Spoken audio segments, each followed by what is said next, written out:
My name is Olivia Ingram, and I am 34 years old.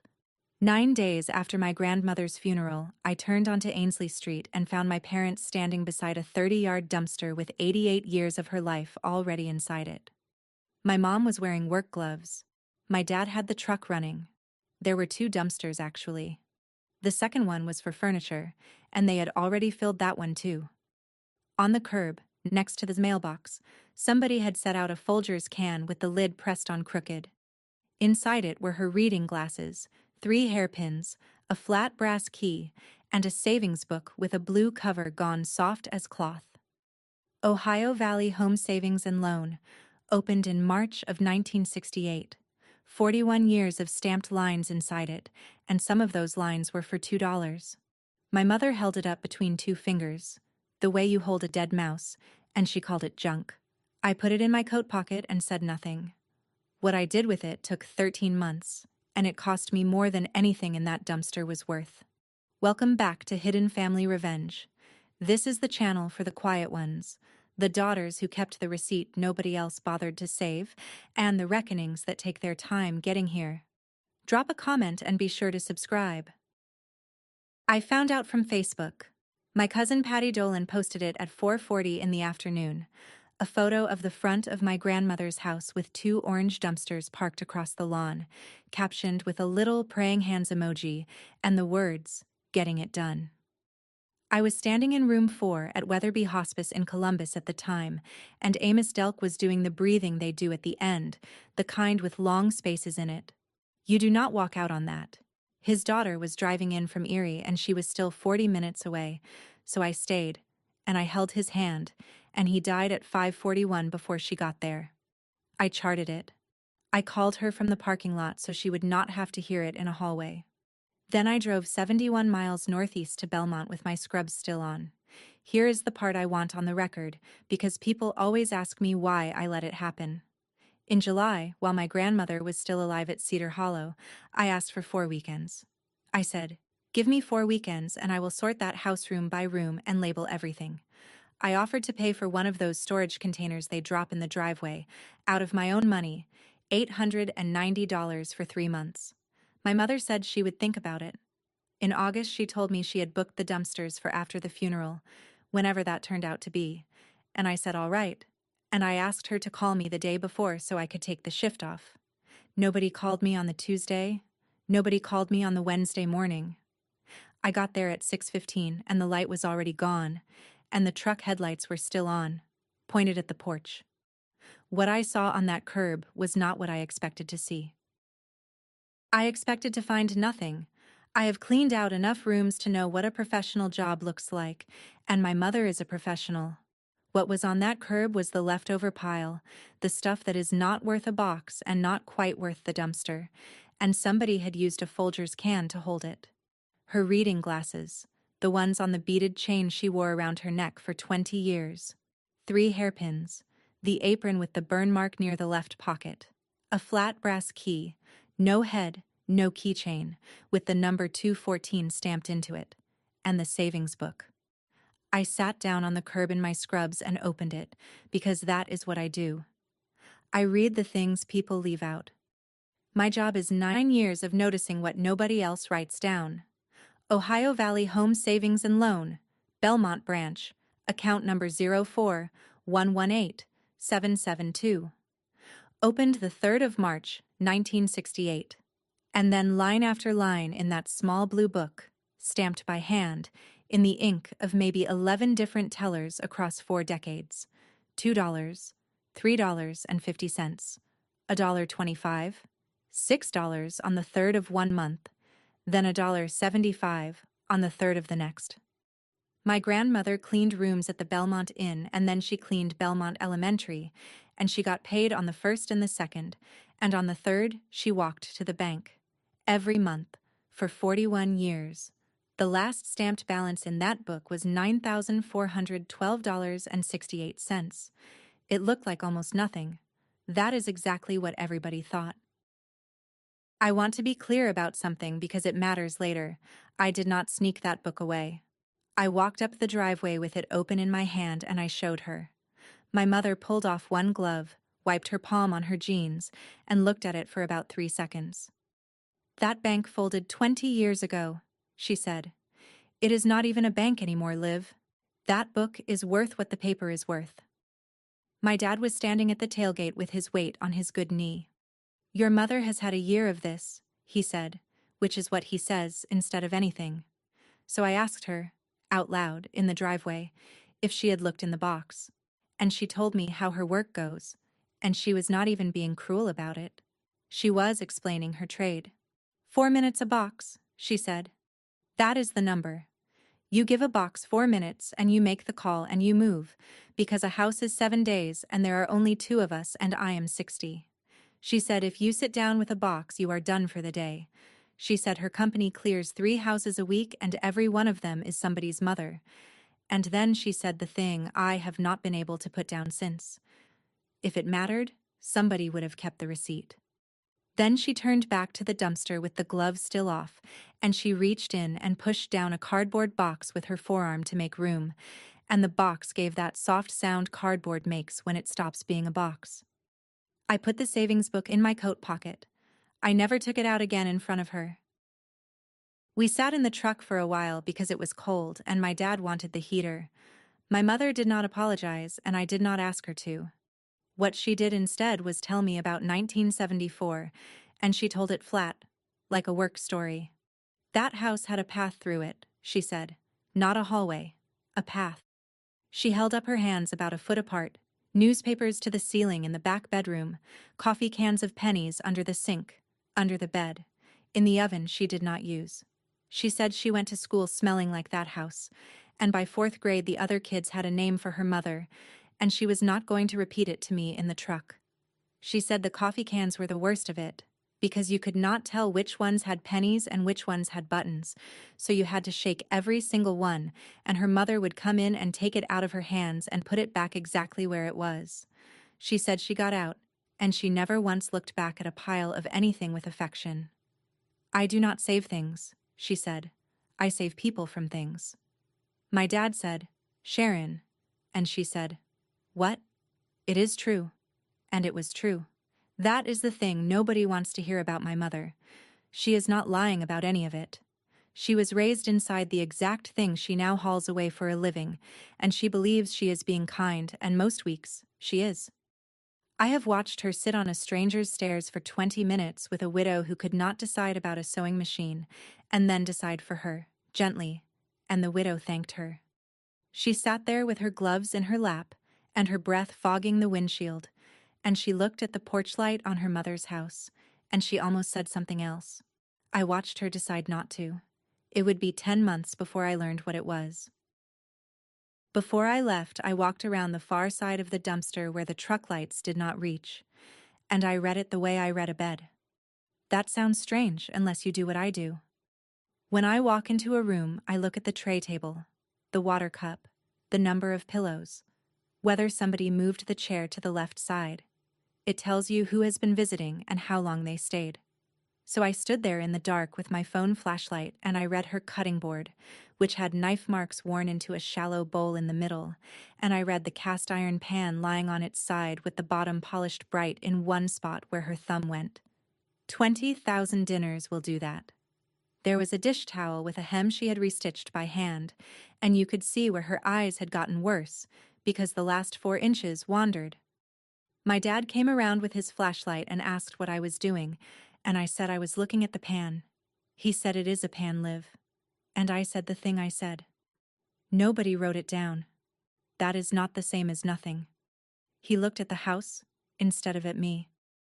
Then he said we should get going before the neighbors complain about the truck, and he limped back around, and I heard him tell my mother that I was fine, I was just tired.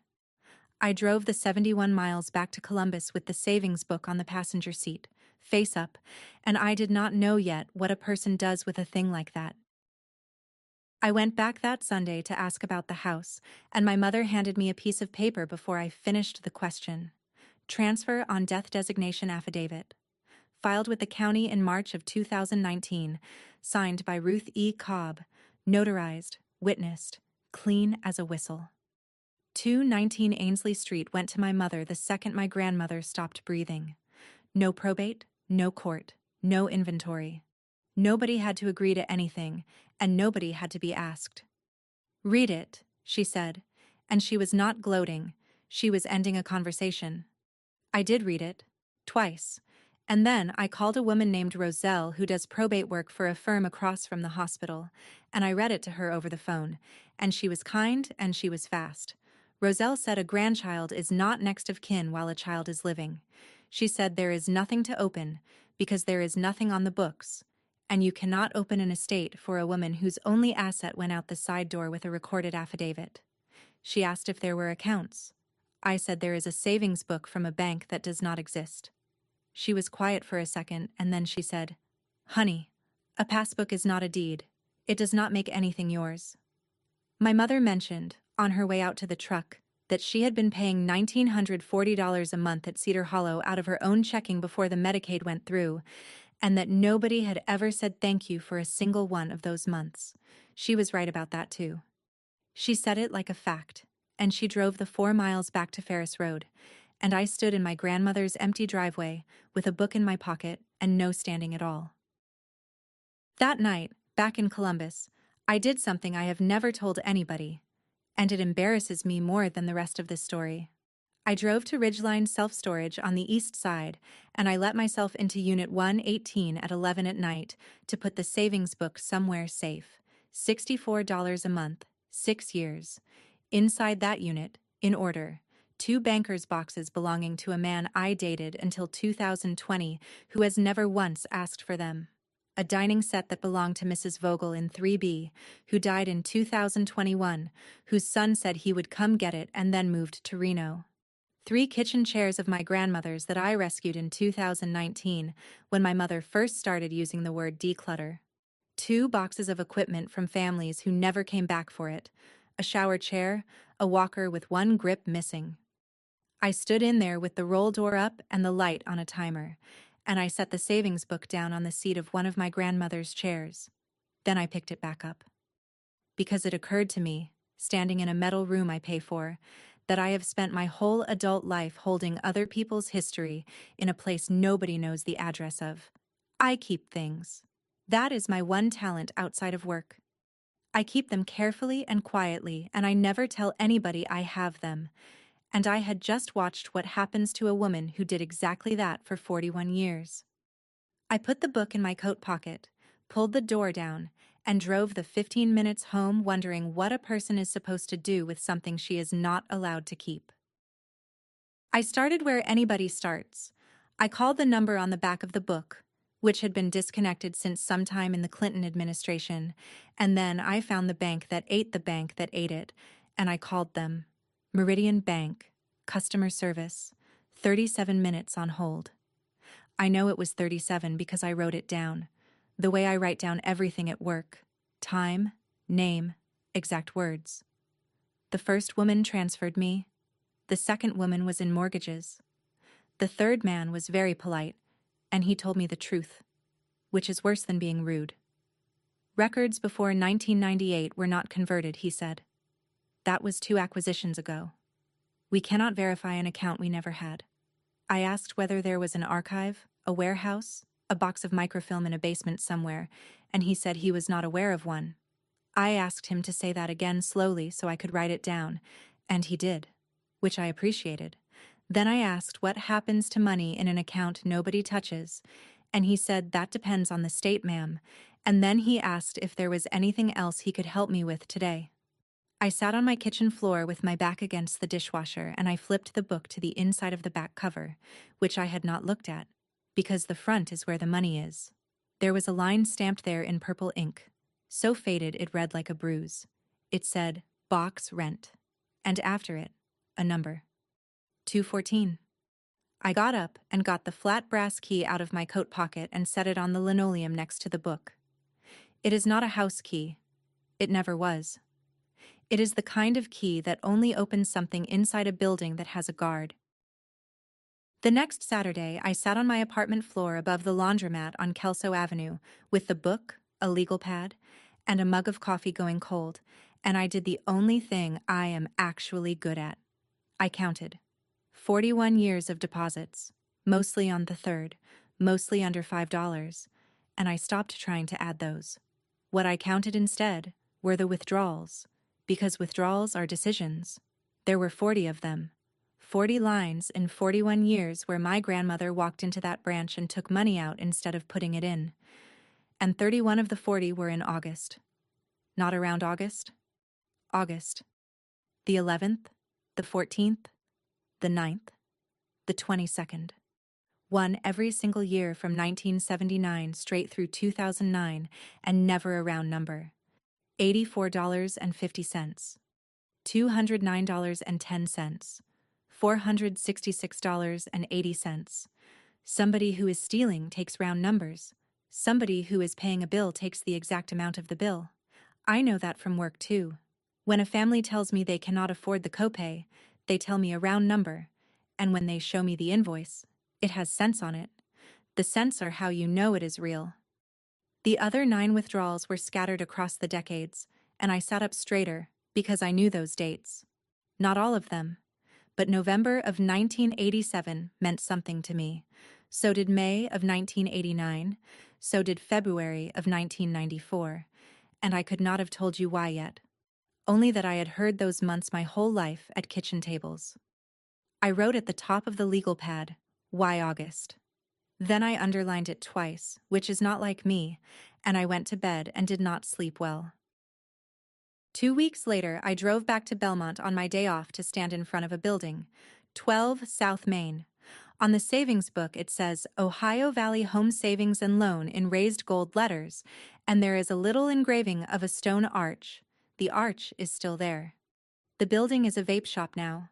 Ohio Valley got bought by Keystone Federal in 1998, and Keystone got swallowed by Meridian in 2011, and Meridian closed the Belmont branch in 2016, and the storefront went through a phone repair place and a tanning salon before it landed where it landed.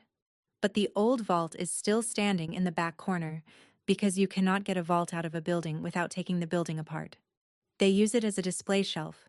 There is a shelf of mango-flavored cartridges sitting inside a 2-ton steel door.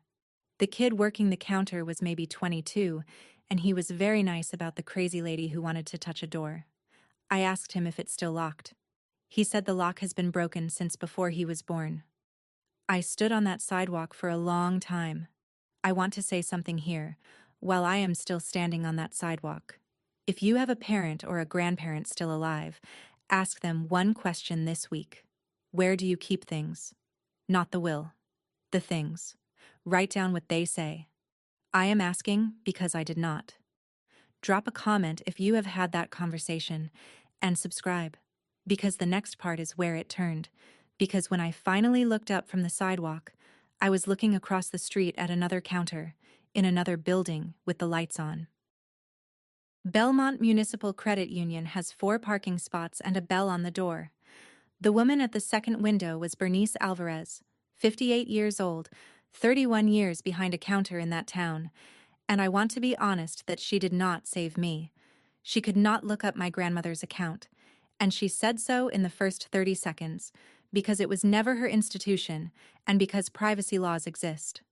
What she did was put her reading glasses on and look at the last stamped line in the book, and then she went quiet in a way I recognized from work. "Those are Dot Kessler's initials," she said.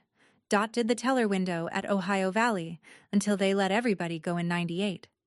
Bernice touched the page like it was a person. Then she walked me through the mergers on the back of a deposit slip, drawing arrows, 3 boxes, and 2 arrows, which is the whole financial history of a small Ohio town in one drawing. And then she said the thing that changed the next year of my life, and she said it like it was ordinary, because to her, it was. "Honey, if nobody touched that account, it is not at Meridian. It went to the state." She said the words unclaimed funds. I had never heard them in my life. I have a nursing license, a car payment, and 9 years of charting, and I did not know that there is an office whose entire job is holding what people forgot. She wrote it on the deposit slip and slid it under the glass. I stood in that parking lot and read what she had written on the back of a deposit slip. Ohio Division of Unclaimed Funds. If you are watching this and you had a grandmother who worked her whole life for cash, look up your own state's version tonight. It takes 4 minutes. Comment and tell me if you find something and hit subscribe. I typed her name in that night, standing up at my kitchen counter with my coat still on.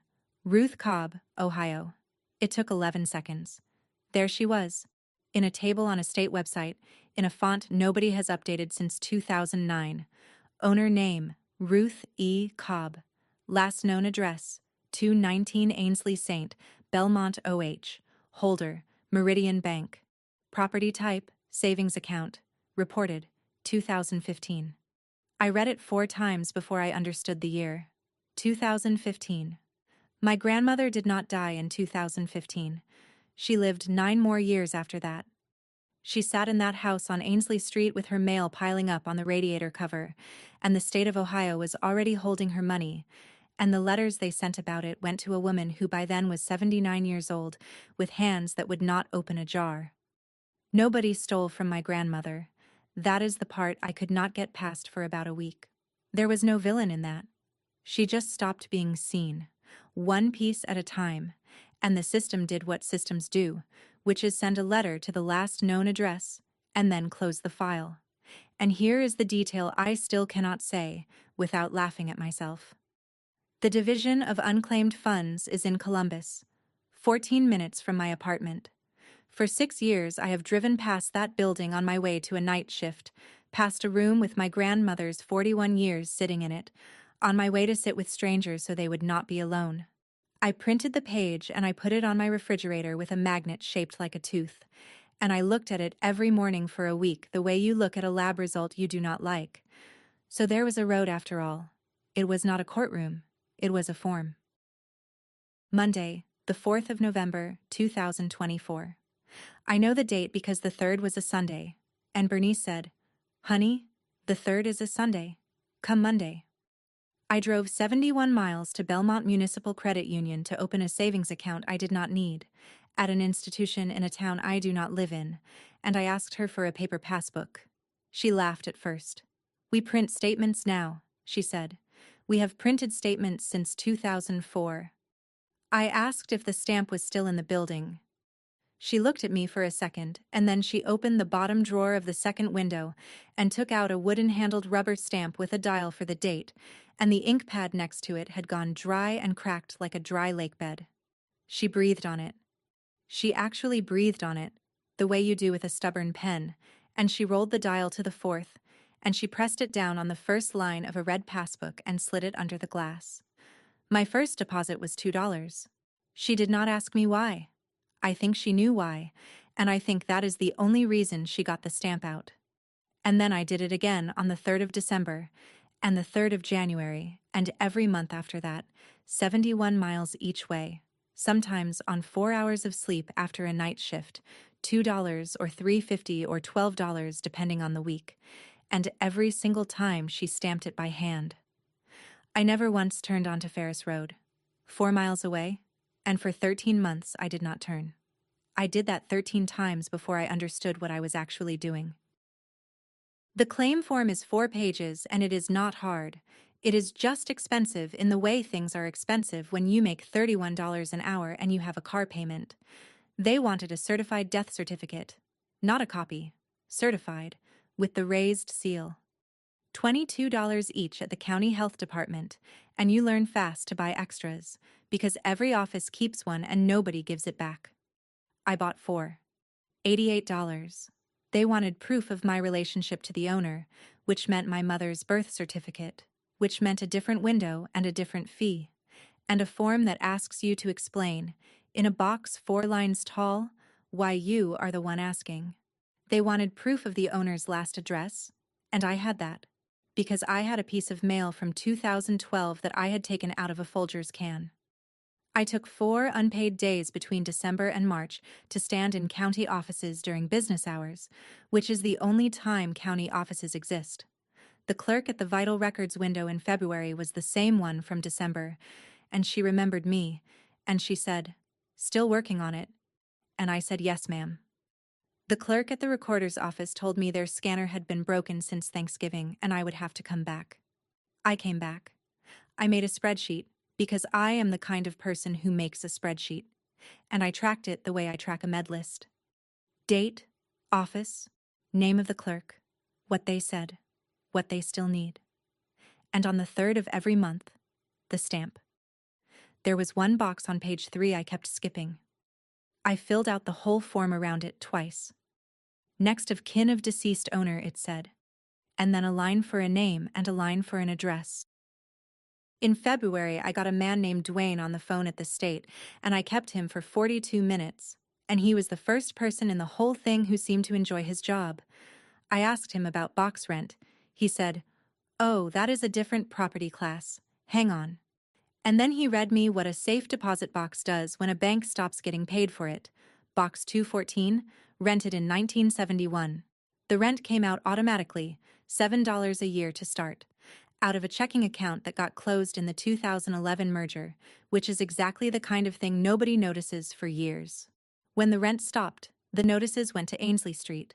In 2013, the bank drilled it. That is the word they use, drilled, and it means a locksmith and 2 employees and a form. They inventoried the contents, they sealed them in a bag with a number on it, they held them, and in 2016 they shipped the whole thing to the state, where it has been ever since, in a vault in the city where I live. Property description on file, Dwayne said, reading slowly. Securities and personal effects. I asked what securities meant. He said it could be almost anything.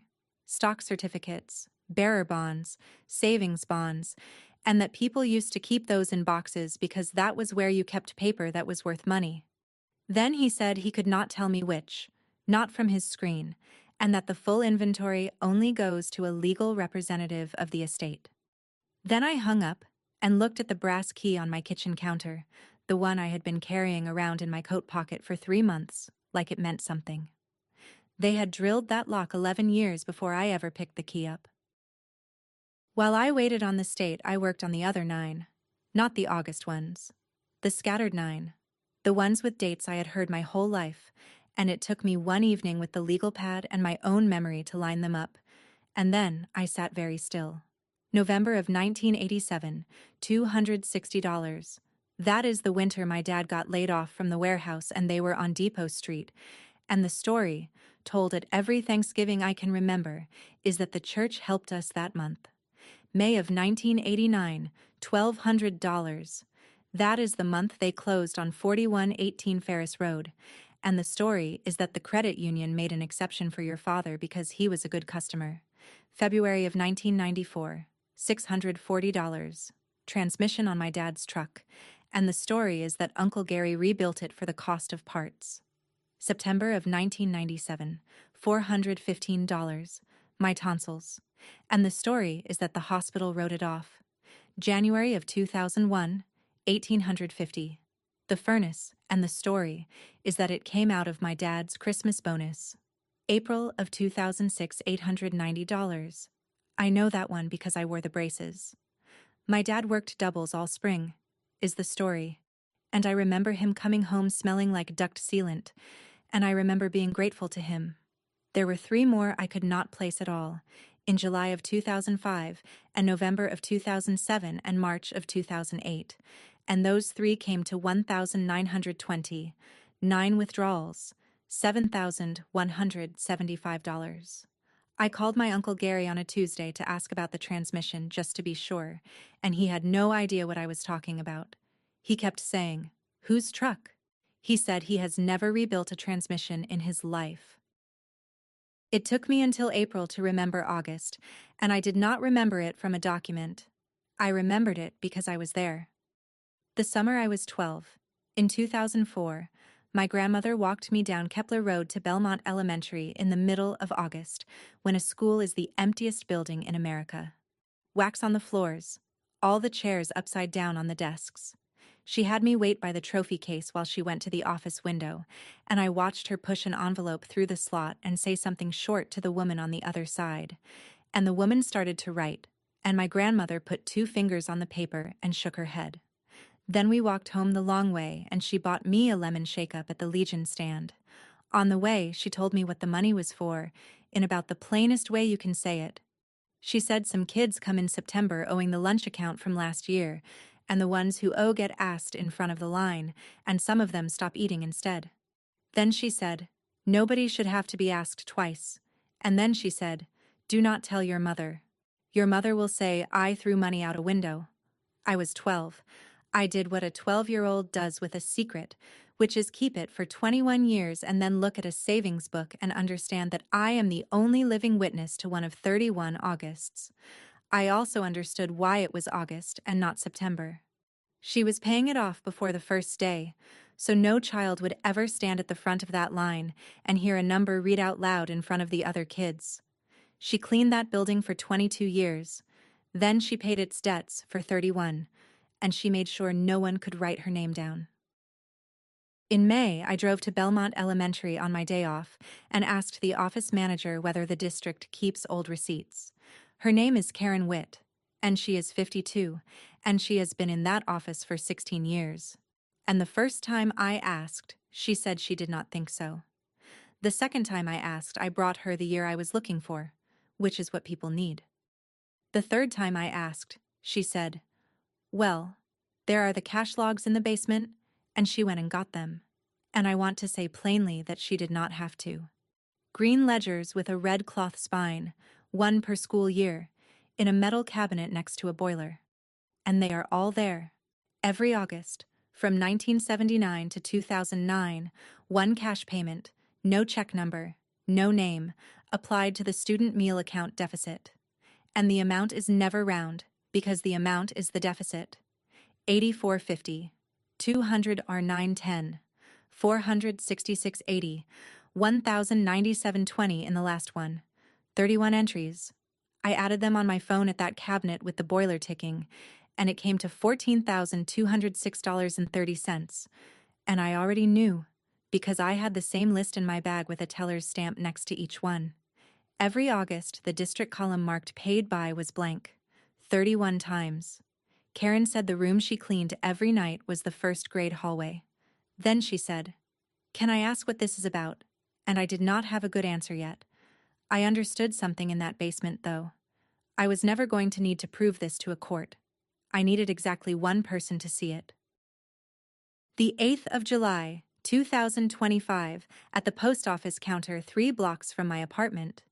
The state had written back with one requirement I had been dreading since spring. To verify an account number from an institution that no longer exists, they wanted the original passbook. Not a scan, not a certified copy, the original, and the letter said, in the flattest sentence a government can produce, that documents submitted in support of a claim become part of the claim file and are not returned. So I bought a rigid mailer and a plastic sleeve, and I stood at that counter and I could not make my hand let go of it.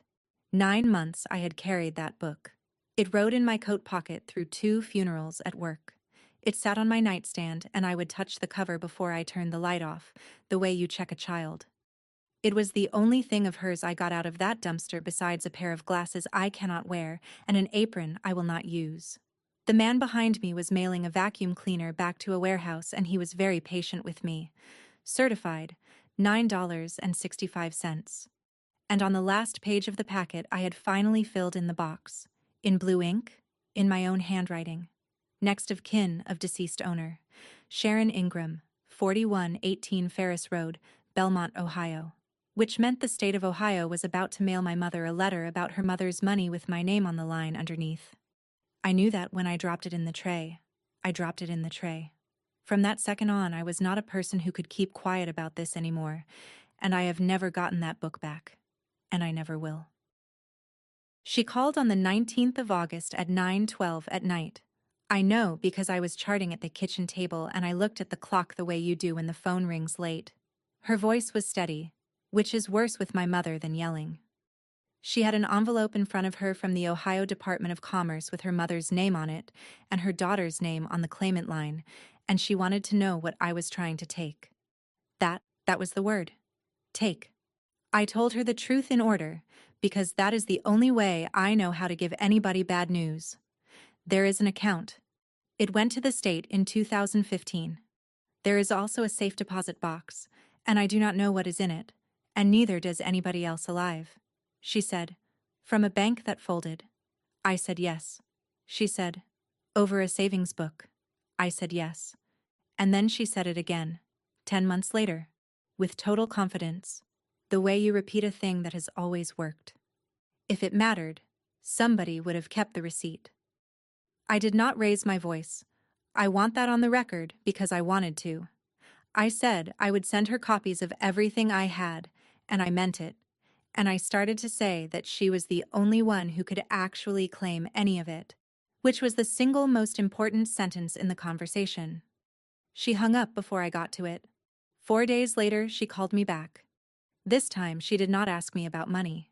She wanted to tell me about being 19 years old. The 23rd of August, a Saturday, mid-morning, and she did not say hello. She said, "I want you to know something before you go any further with this." In the spring of 1984, she was 19, and she had a job lined up as a housekeeper at a hotel in Columbus and a bus ticket for the 9th of April, and she needed $400 for the first month and the deposit on a room on Chestnut. She asked her mother for it at the kitchen table on Ainsley Street. She said she asked once, and her mother looked at the window and said, "I don't have it, Sharon." And my mother said she never asked her for anything again in her life. She stayed 3 more years in that house. She slept in the back bedroom with the newspapers, and she moved out at 22 with a boyfriend who became my father, and she built everything she has by deciding that nothing sentimental is real. Then she told me the other part, the part she had held back in the truck in the dark 10 months earlier. 14 months at Cedar Hollow at $1,940 a month out of her own checking account before the Medicaid application cleared. $27,160. She said, and not one person ever wrote that down anywhere. After she hung up, I got out my copies, the ones I had made at the library at 10 cents a page before I mailed the original away. April of 1984. Deposited, $400. She had it. She sat at that table with a 19-year-old girl and she said she did not have it. My grandmother gave in secret and refused out loud. I had been copying the first half of that for 10 months. That week I had a patient named Perina Oakes, 81, in a hospital bed in her own living room in Whitehall, with a son who flew in from Denver and did not know where anything was. So I did the thing I always do on a first visit once the pain is managed, which takes about 15 minutes and which nobody trains you to do. I sat down and I asked her where she keeps things. Not the will. The things. Where are the keys? Where is the deed? Who has the other key? Is there a box anywhere? Is there a name on it? And she told me, in order, and I wrote it on the back of the intake sheet in block letters, and I handed it to her son and I said, "Put this in your wallet, not your car." He almost cried. It is the easiest good thing I do all week. Her son asked me, at the door, how I knew to ask that, and I told him a patient's daughter taught me in 2017 by screaming at a locksmith in a hallway. And driving back with the radio off, I finally heard it. I have done that for 9 years for strangers, and I have never once done it for myself, and I have never once let anybody do it for me.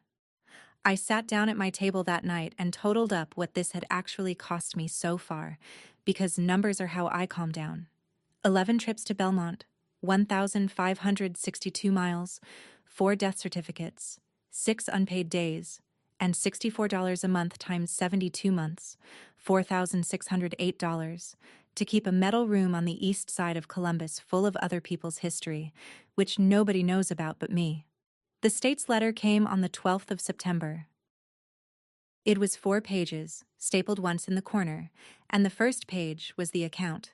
Savings account, Holder Meridian Bank, reported 2015, amount remitted, $9,412.68.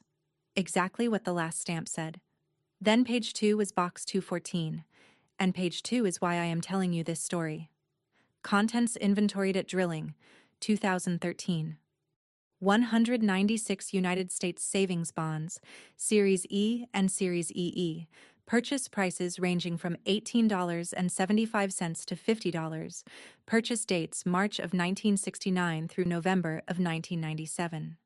Estimated redemption value, as computed by the state, $121,455.80. I read that line standing up. Then I sat down on the floor with my back against the dishwasher again, which is apparently where I go. She bought them a few at a time at a teller window, the cheap ones, the 1875 ones, for almost 30 years. The oldest ones stopped earning interest a while back, because the E-bonds top out at 40 years. And it did not matter, because 40 years of a country paying interest on a hotel maid's pocket change is what it is. Also in the box, one plain gold band, one marriage certificate, Cobb and Cobb, 1958. One photograph, described on the form as woman with 2 children, unidentified. The total came to $130,868.48. I looked up the county auditor's page for 4118 Ferris Road that same night, assessed at $118,400. They owe $96,700 on it. And then, at the bottom of page 4, in the same flat font, the tangible property was scheduled for the state's unclaimed property auction on the 9th of December. Page 4 had one more sentence. Claims on behalf of a deceased owner are payable only to the estate upon presentation of letters of authority issued by a probate court. So I called Roselle again and I said the number out loud to her, and she whistled. And then she explained my life to me in about 4 minutes.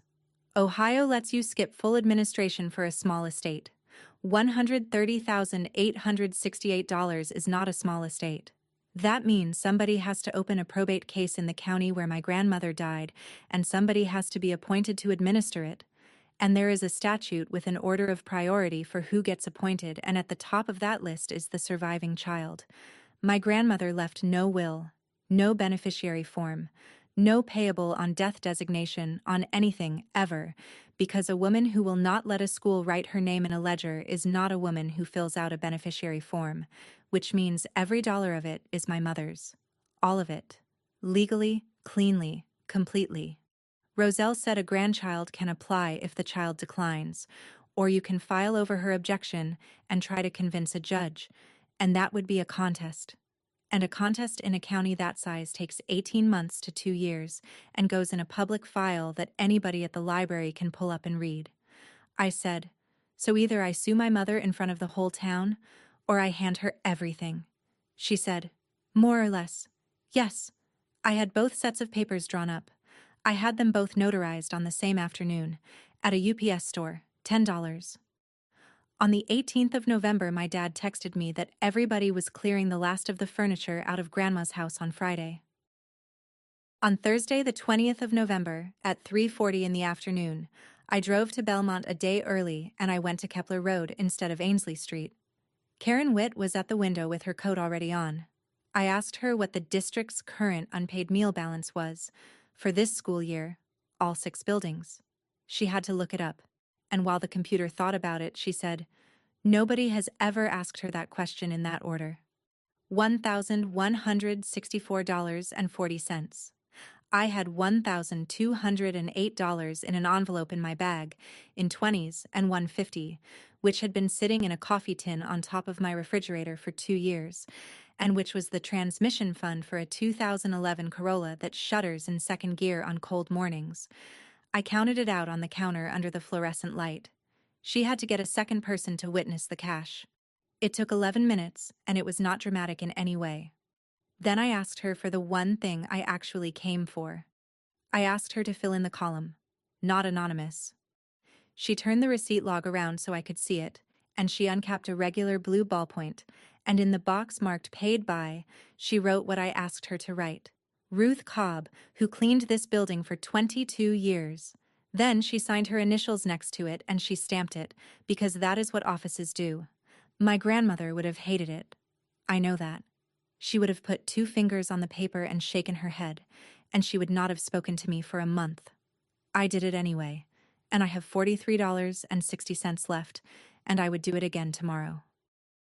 The next morning, I drove to Ainsley Street for the first time in 13 months. There is no sound in the world like an empty house with 11 people in it. They had pulled the carpet, so every footstep came back off the walls. It smelled like primer. The refrigerator had been unplugged for a week, and it still ticked once while I was standing there. My cousin Patty Dolan was wrapping glassware in newsprint on the kitchen counter.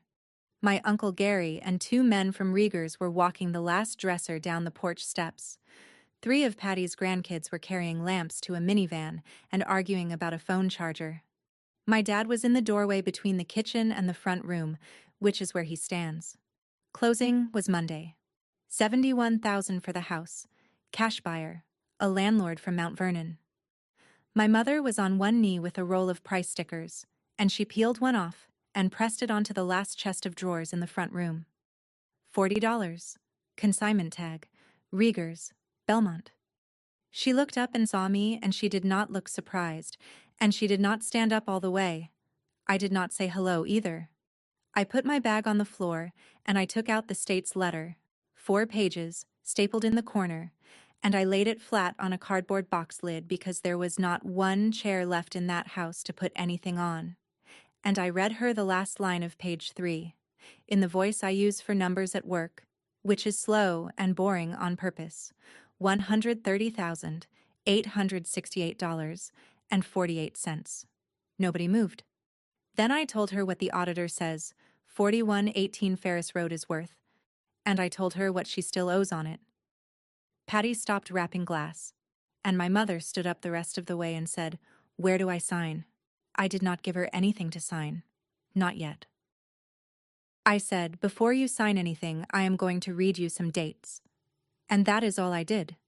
I did not accuse my mother of one thing in that house, and I want people to understand that this was not mercy, it was strategy. Because I have watched families for 9 years, and an accusation gives a person something to fight. A date does not. November of 1987, $260. And I said, "The church helped us that month." May of 1989, $1,200. And I said, "The credit union made an exception for Dad." My mother's face did not change on the first 2. February of 1994, $640.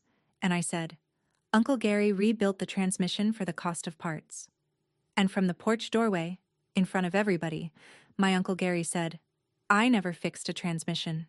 Sharon, I have never fixed a transmission in my life." Nobody said anything after that. September of 1997, $415. My tonsils. January of 2001, $1,850. The furnace. April of 2006, $890. And I said, "These are my teeth."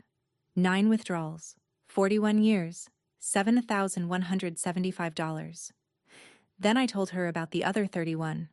One in August of every year from 1979 to 2009, and I read 4 of the amounts. And then I opened the folder from the school district and set the 2 lists side by side on the box lid, and every one of the 31 matched to the penny. $14,206.30, paid in cash at an office window on Kepler Road, in a building she mopped for 22 years, and in the district's own ledger, 31 times, the column marked "Paid by" was empty. That is when I said it, and I said it quietly, to my mother, in her mother's empty front room. Nobody wrote it down. That is not the same as nothing. She looked at the 2 lists for a long time. Then she said, "Show me April of 1984. I had brought that page. I turned it around and slid it across the box lid to her, and I did not say a word about it, because there was nothing to say. April of 1984. Deposited $400. My mother stood there and read one line on a photocopy for what felt like a minute and a half. Then I put 2 envelopes down next to it, and I told her exactly what each one was, because I was not going to trick my mother in front of her family. The first one is an application to be appointed administrator of Ruth Cobb's estate, notarized, with your name on it, filed in the county where everybody we know can read it. If I file that, this takes 2 years and it happens in public. The second one is a waiver of my right to be appointed. If I sign that, you are the administrator, you are the sole heir, And every dollar of that $130,868.48 is yours, and there is nothing in it for me. And there never was. Then I said, I am not filing the first one. I laid it face down on the bare floor by my bag and left it there. And I signed the second one on top of a cardboard box in a house with no furniture in it, in front of my father and my uncle and Patty Dolan and 3 teenagers holding lamps, and I slid it over to her. Then I took out the last thing I brought, a red passbook from Belmont Municipal Credit Union, 13 lines, every one of them stamped by hand by a woman named Bernice, $237.50 total. I set it on the box lid and I told her where I had been at 3:40 the previous afternoon, and what the balance was, and what I had asked Karen Witt to write in the column. My mother did not pick up the envelope. She did not shout. My mother has never once shouted at me, which people find hard to believe. She set the roll of price stickers down on the windowsill and it unrolled a little and hung there. Then she sat down on the floor. 61 years old, in her mother's empty front room, on bare boards with the carpet tacks still in them, with her back against the wall under the window where the curtain rod brackets were still screwed in. Patty Dolan went out to the porch first and took the kids with her. The men from Rieger's found something to do at the truck. My dad stayed in the doorway with his hands half up and then down again, and he said, Sharon. And she did not answer him.